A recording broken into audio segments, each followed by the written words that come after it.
Hammaga assalomu alaykum. Kanalimga xush kelibsizlar. Bugungi videom yana uborka haqida. Uborka ayollarda hech qachon eskirmaydigan mavzu, chunki uborka har kuni bo'ladi. Masalan, biz ikki xonali uyda yashaymiz, ikki xonali uyimizda ham uborka temasi hech qachon tugamaydi, chunki yosh bolalarim bor, bu ish qilaman deguncha bu ish bo'lib turadi. Bir nima qilib chiqaman, bir nima to'qib turadi. Xullas, Allohga shukr, Allohning ishini tashishlari bilan. Lekin gohida o'zimni ham dangasaligimni ham tan olishim kerak. Dangasalik qilaman, hozir qilaman, keyin qilaman bilan vaqtim o'tganini sezmay qolaman. Birpas o'tiray, birpas kech kam uxlagan kunlarim juda ham ko'p bo'ladi, chunki yosh bola onaman, juda ham ko'p uyg'ongan kuni bo'ladi va kuni bilan uyqusirab yuraman va birdaniga uylarim to'zib ketgandan keyin ishlarni boshlayveraman. Tez qilmasam bo'lmaydi deyman.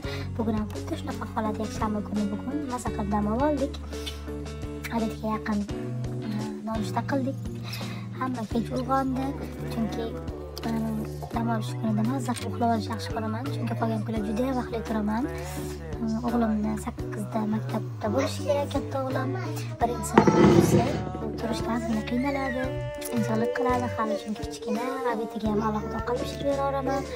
Undan keyin xo'jayinimni kuzataman, kichkina o'g'lim turadi, undan keyin xullas uxlashga vaqtim bo'lmaydi va o'zimni majburlab bo'lsa ham uxlab olishga harakat qilaman, lekin ishlarim shunaqa ko'payib ketdi, uylarim to'zib ketdi, vaqtdan turib ishlarni qilmasam bo'lmasmidi dedimda, mayli dedim, birinchi bo'lib suqari qilib oldim, sho'rvani qilib oldim, sho'rvani ko'piklarni olib solib qo'ydim.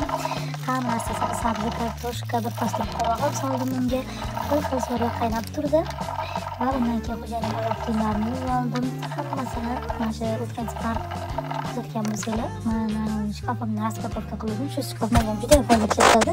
Sal kir oyoq kiyim tursa ham odam g'ash keladi, chunki ochiq shkaf bo'lgani uchun ko'rinib turadi. Bu yerda faqatgina xo'jayinim oyoq kiyimlari turadi. Qachon nima kiymoqchi bo'lsalar tayyor qilib qo'yadigan bo'lib qoldim. Va menga juda yoqdi. Shu tomoni ham undan keyin esa sho'rvam уже ancha pishib qoldi. Juda ham chiroyli qaynashib boshladi. Lekin davom etib qaynataverdim. Undan keyin esa misoshlarimni qo'yib oldim. Sutlarni shu uchi bilan birinchi qilib yaxshilab tozalab olaman. Keyin o'zi bilan pes qilib oldim.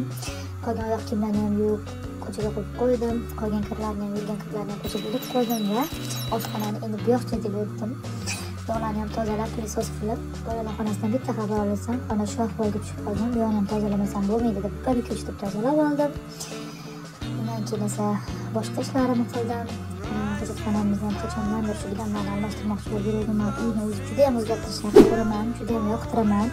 Va maza qilaman uyga bitta yangi narsa olsam, hamma ayollar bilan tushunsa kerak, eski gilamlarni yuzimda olib qo'ydim, bir joyga kerak bo'lib qoladi bu ham yuzimda. Uncha tashlab qo'ydim. Undan keyin esa boshqa taqimlarni tozaladim. Undan keyin esa xodimliklarni artdim, ishlarni qildim va hamma ertalab ichadigan kofesini kechki payt ichdim. Chunki kofening farqi yo'q, qirq payt ichib, maza qilib dam